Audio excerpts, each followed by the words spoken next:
India praises the president's leadership qualities. Opposition alleges the cabinet had not approved the motion to make constitutional amendment. Owner of the Peacock Mansion requests the IGP to investigate the reasons for the closure of the swimming pool at the mansion. Sri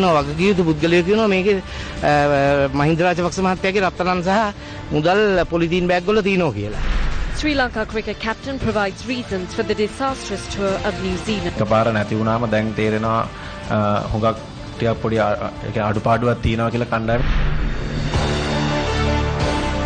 A very good evening. It's a pleasure having you here with us on Primetime News, live on MTV and Shakti TV. I'm Mahina Bongzo. And I am Shahin Durang Party. Indian Foreign Secretary Dr. S. Jayashankar met President Maithripala Sirisena at the President's official residence today. The Indian Foreign Secretary Dr. S. Jayashankar said India commends the leadership qualities of President Maithripala Sirisena and the recent statement of the President in Parliament last week. Dr. Jayashankar conveyed the Indian Prime Minister Narendra Modi warm wishes on the President's one-year term in office. President Sirisena said that frequent visits undertaken by leaders of both nations strengthen bilateral cooperation between the two nations. The proposed constitutional reforms were discussed at the media briefing convened by the joint opposition in Colombo. The motion presented by the Prime Minister to Parliament on the 9th was not approved by the Cabinet. The law is that even a simple bill should be presented to Parliament by the government only after it is approved by the Cabinet. There is no decision made by the Cabinet regarding this amendment. Article 16 of the motion presented by the Prime Minister states that the subcommittees will be instructed by the steering committee headed by the PM. This is an undemocratic process. There is no agreement on this even within the government. Convening a media briefing today, the Sri Lanka Freedom Party responded to allegations levelled by the opposition. We must very clearly state the agenda containing the proposals for the constitutional amendment was not put forward in Cabinet, because if this came through Cabinet and got its approval, then all of us would be bound to it. This is a procedure which has been included through the Constitution itself. A responsibility has been given, but this proposal was not passed through Cabinet. However, Cabinet was informed through a Cabinet paper that they were going in for a program like this. We only saw this proposal once it was included in the agenda. This is the very reason why we brought in amendments.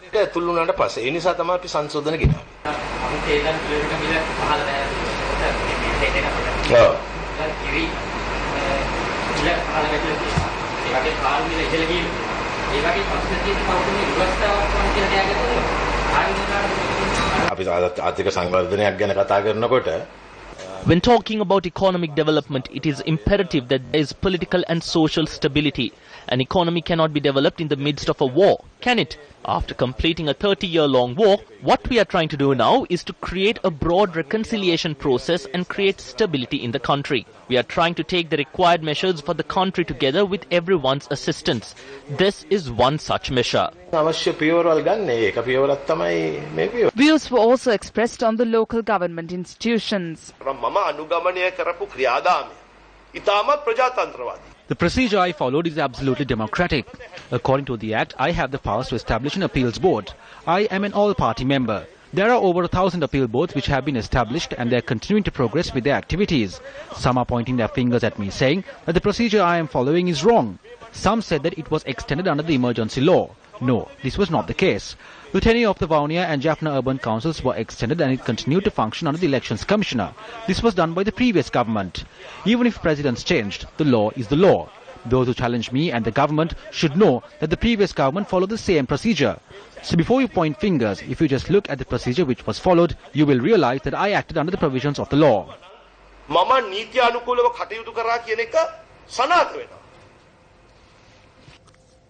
The Puravasi Ballet organization convened a media briefing in Colombo yesterday. While taking certain effective measures, Ranil Wickremesinghe is also involved in certain other efforts to weaken the Sri Lanka Freedom Party and break it in two in order to secure the power of the United National Party, which is the reason why I believe that Vimal Weerawansa was not arrested. Moreover, he was the one who arranged for a statement to be obtained from Shiranti Rajapaksa at the Speaker's house. In the midst of this crisis, the president is trying to regain power for the Sri Lanka Freedom Party. So these two processes are stirring up something quite major in a way that we do not see. The Unity Through Power Devolution movement convened a media briefing in Colombo today. At the Presidential Commission of Inquiry, Gotabaya Rajapaksa made a statement. Even a blind person would say that his tie was blue, but he kept on saying that the blue had turned into black. To whom is he directing this at? The president. He is asking what was done to celebrate 1 year. The wrong is, he is still free on the outside even after 1 year. The 8th death commemoration of Lasantha, who was assassinated, took place. Persons engaged in politics were abducted. Who should be held accountable? The former Defence Secretary Gotabaya Rajapaksa.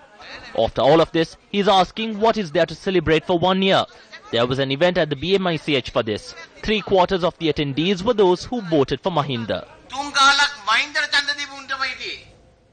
Leader of the Democratic Party, Field Marshal Sarath Fonseca, expressed his views at a media briefing in Colombo today. When it comes to the avant-garde issue, Minister of Justice Vijayadasa Rajapaksa greatly underestimated us. He even started slinging mud by calling during the Satna political program on Sirasa TV. The country's Minister of Justice scolded me in a very disrespectful manner, calling me disabled and shouting from the top of his lungs. He said that the avant-garde agreement comprises of 3,000 pages. Vijayadasa Rajapaksa, if you are not aware of the facts, please listen closely. Since 2012, the avant-garde has signed 6 agreements. In 2014, they combined all 6 agreements and then signed a 7th one. The 7th agreement comprises of only 10 pages. That is the agreement that is currently being used. Vijayadasa Rajapaksa will have to explain to the country how he saw 10 pages as 3,000. Why does he lie? Why does he fabricate facts and mislead the country? According to the license and permit scheme, any kind of weapon can be brought into the country without having to go through customs. The application can be forwarded to the Defence Secretary through the customs, and then a license or a permit does not need to be issued. Other than that, it is illegal to bring not 3,000 but even 2 or 3 weapons by sea and store it in the harbour. He should be arrested immediately. If the same process applies even for the army, a big question arises as to how Vijayadasa Rajapaksa approved a special process for the chairman of avant-garde. Wijeyadasa Rajapaksa විශේෂ ක්‍රමයක් අනුමත කරලා දෙන්න කොහොමද කියන එක අපට විශාල ප්‍රශ්නයක්. The Criminal Investigations Department informed court today that it has recovered a crucial evidence with regard to the disappearance that took place in the recent past. The case pertaining to the abduction of 11 youth from Dehiwala, Kotahena and Wattara areas were taken up at the Colombo Fort Magistrate Court today. Informing court on the progress of the investigations, the Criminal Investigations Department said that excavations carried out at an underground camp in Trincomalee unearthed several bones. CID sought court permission to subject these bone fragments for further investigations. The CID filed for more investigations. They informed court that the vehicle used to abduct a person from Battala was seized from a Navy camp in Trincomalee, and tomorrow it will be directed to the government analysts for tests. They had also investigated the telephones used by the suspects. It has been revealed that the incident took place under the instruction of the chief suspect in the case, Lieutenant Commander Sampath Munasinghe of the Navy. Court was also informed that the top brass of the Navy were also involved in this. The chief suspect did not appear in court today. The attorneys informed court that as he was appearing in court over the murder of Nadaraj Raviraj, he cannot appear for this case today. The case was postponed to the 9th of March. Meanwhile, when the case pertaining to the murder of Nadaraj Raviraj was taken up before Colombo Additional Magistrate Tilina Gamage today, a witness said that an individual opened fire at Raviraj from Mata Road. In addition to Sampath Munasinghe, Prasad Hettiarachchi, Gamini Sinivaratna and Vajra Chaminda have been named as the other accused in the case. The case was postponed to the 29th of January.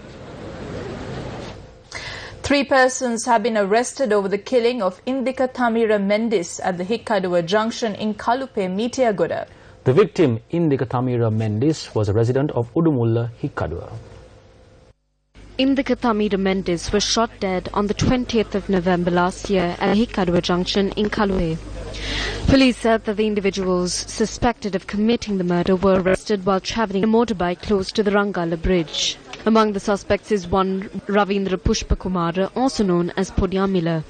Police said that the reason for the murder was a personal dispute that broke out at a function and escalated to a rivalry between two factions.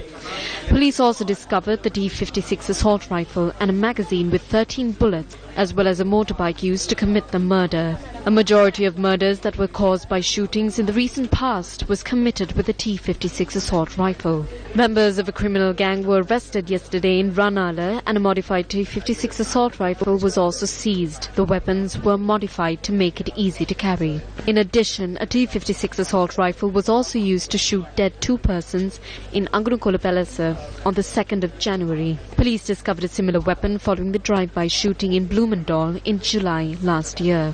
A raid on the 6th of September last year in Meegahathan, Bulat Sinhala, resulted in the arrest of a 17-year-old with a T56 assault rifle. On the 26th of July last year, a similar rifle was discovered when a suspect was arrested over the shooting of a person in Pallikuda, Tangol. 5 persons were arrested in a raid in Mulleriava on the 26th of May last year by the excise officers. There too, a T56 assault rifle was discovered. On the 12th of February last year, shots were fired using a similar weapon at a house in Lansia Vella, Vallampidia. The reason why the T56 is mostly used by the murderers or assassins and all that, ammunition can be, purchased very easily. Then the next point is that, the T56 can be easily transported. 87, 89, 90. Now, I mean, that was during the period the Southern Rebellion began and all that. So during that time, the subversive, they did certain attacks on the army personnel and robbed some weapons and all that. So some of the weapons are still to be recovered. So we still do not know where those weapons are lying. The weapons that came from the north and east, like LTT used, they also sold these weapons to the underworld gangs. With the LTT, there were certain other militant groups that were operating. So they had the weapons. So what they did was, when they came to the south, some of them, they sold their weapons to the certain people who were interested in it. So that is how this weapon circulation system came into existence in Sri Lanka. In Vaunia or in the eastern province, we had the road network and all that. So there was no checking as well. Anybody could come with a weapon. So he could give it to another. Those are some of the weapons that we find, some of the with the deserters and all that. However, military spokesperson Brigadier Jana Javir, speaking to Newsfirst, said that it is impossible for LTTE weapons to enter into society through the army. He added that security checks are carried out at roadblocks, and when such a weapon makes its way to society, legal action will be taken against that. When a weapon is recovered from a crime, that weapon bears a serial number. You can trace that weapon through that number.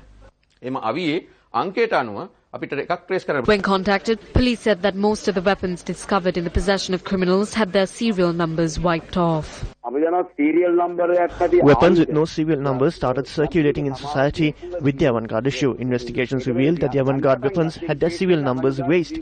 So at a situation like that, weapons such as T56, AK-47 was circulating in society.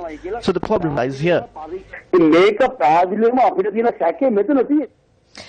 ASP Lianage, a former diplomat, filed a complaint at the police headquarters today. The Peacock Mansion, which is said to be owned by ASP Lianage, became the topic of much discussion in the recent past when it came to light that former President Mahinda Rajapaksa was to live there. However, Lianage made a statement to the media saying that he had no intention to provide the mansion to the former president. ASP Lianage, who arrived at the police headquarters today, requested that an investigation be carried out on the swimming pool in the mansion. මේ පීකොක් මන්දිරය තුල තියෙන අර පිහිනුම් තටාකයේ On the advice of the astrologers and the architects of the former president, it was I who filled the swimming pool at the Peacock Mansion with sand. Powerful persons as well as those responsible are making statements to the media that Mahinda Rajapaksa's gold and money have been buried here in polythene bags. I feel this is a problem even for me. This is because you will ask, if it was I who filled the pool with sand, I should know what is inside. No, there were many instances when I was not here. So it is possible that someone buried these in polythene bags when I was not there. Actually, I do not know about this. ඇත්තටම සමහරලාට මම එක ගැන මං දන්නේ නැහැ. Have we forgotten. Hotam pakiri umang bidin minissu dan doi watura natuwa kaum kanna awurundak koi. Umaoya multipurpose development project. Landslides, cave-in, schools shut down, wells dry up, cracks on the walls of houses, paddy lands abandoned. Public continue to protest against the project. On April 2008, Sri Lanka celebrated the start of construction on the Umaoya multipurpose project in Alikodara in Vallavaya. However, 7 years later, a leak was reported 4 kilometers into the tunnel that was constructed in Karandagulla. Following the environmental and social issues that had arisen as a result of the Umaoya project, the government decided to suspend the work at the site until a proper study was conducted. දැන් 2008 ඉඳන් මේ වෙනකන් අවුරුදු 7ක් පොල් ගන්නවද තාම සහනාධාර. I must tell this clearly. If this wrong is committed again, I will let go of my chief minister position and step out onto the streets with you. The Prime Minister is overseas. On the 9th, he will have a discussion with you and provide a solution to this. Promises have been made over a period of time, and yet there is no solution in sight to the issues.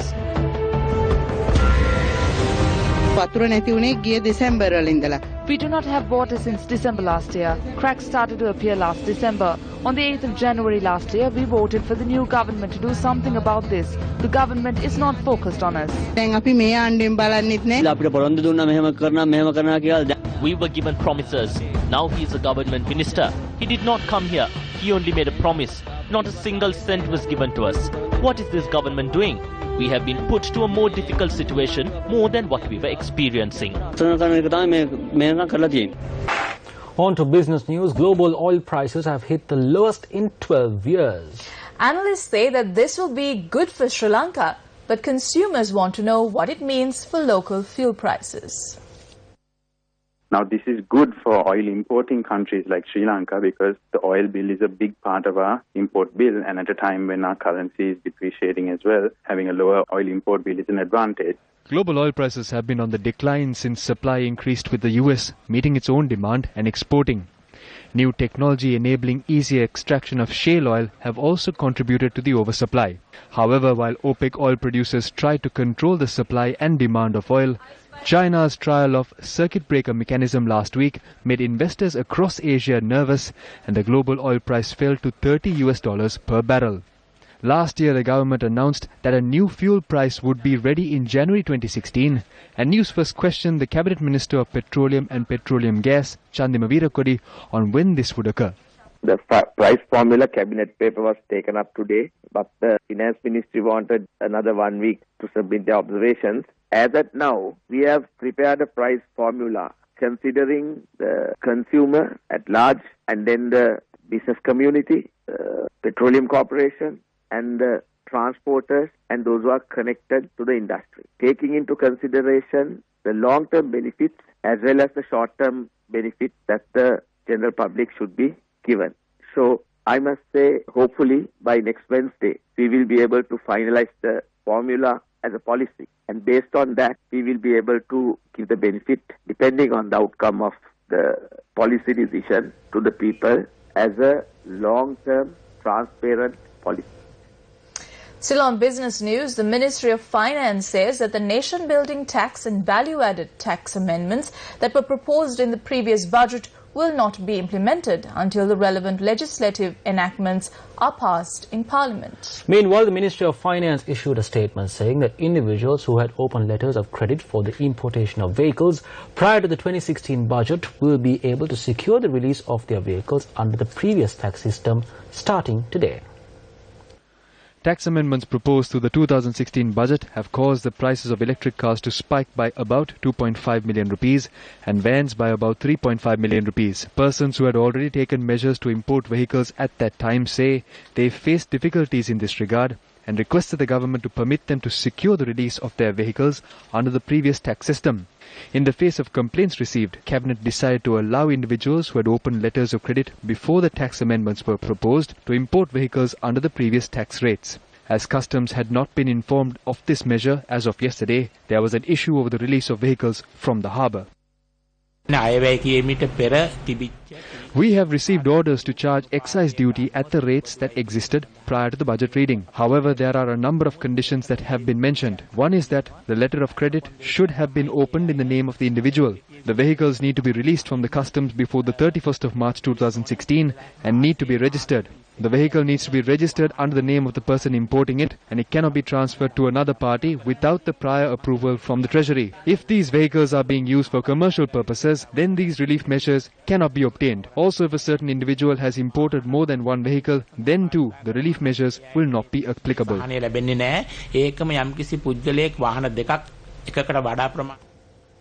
The magistrate inquiry into the Ambalipitiya incident took place today. The inquiry was held before the Ambalipitiya Additional Magistrate. As per the instructions of the IGP, the police media spokesperson had been appointed to conduct the gathering of evidence in this case. In the beginning, the aggrieved party staged a protest with regard to the handling of the evidence. But a short while after I started operating this process, the attorney of the aggrieved party joined in working with me on this. What is needed through this is to serve justice and equality. Today we received 2 police officers' witness statements, while another officer's statement was recorded briefly.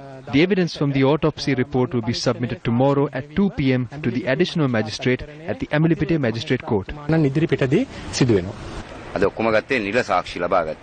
Today we look at all official evidences. The attorney recording the witness statements requested on behalf of the police that the case be taken up as a story. So this needs to be taken up in order. Witness statements from the civilians will be obtained thereafter. The court was satisfied in this regard. If our necessary witnesses aren't listed, then anyone can stand as a witness for the case. It's open. So therefore this case cannot be solved with just the police witness reports. Meanwhile, it was reported that notebooks of journalists who were at the courts to report on the issue were collected by a police officer. During an inquiry, the police media spokesperson stated that this incident was discussed about with the court registrar. He further added that there was no issue on this regard. An individual who fell off a building during a conflict and was severely injured succumbed to his injuries on the 7th of this month. An event organized by the Ceylon Workers' Congress took place today. This is what the report of the All-Party Conference said.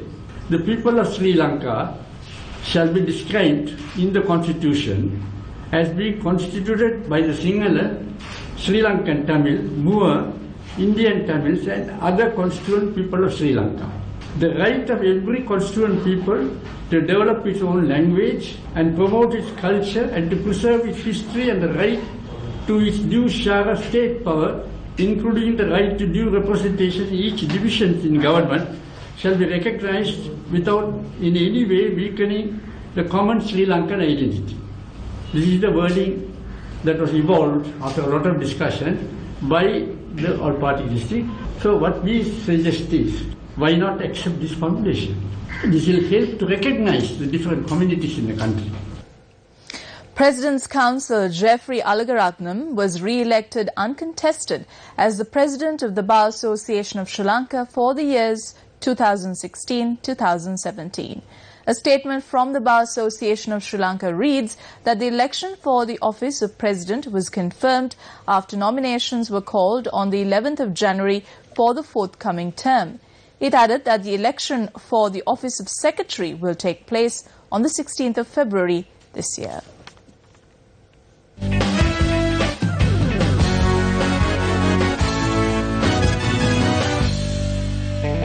On to sports news, captain of the Sri Lanka cricket team Angela Matthews says the absence of prominent seniors such as Kumar Sangakkara and Mahalaja Wardana in the team was the main cause for the team's poor performance in the tour of New Zealand. Matthews made this statement while addressing a media briefing in Colombo today to discuss the recently concluded tour of New Zealand. Sri Lanka's slump in performance continued as they lost to New Zealand in all 3 formats of the game. Sri Lanka was able to secure just 1 victory in the entire series. If we had more experienced players, we could have handled these situations much better. However, we didn't at the most crucial times. This is why I think we lost these games. Since this is a very young team, there were a lot of visible mistakes. After the retirement of Sangakkara and Mahela at the same time, there's a vacuum in the team. But that is not an excuse.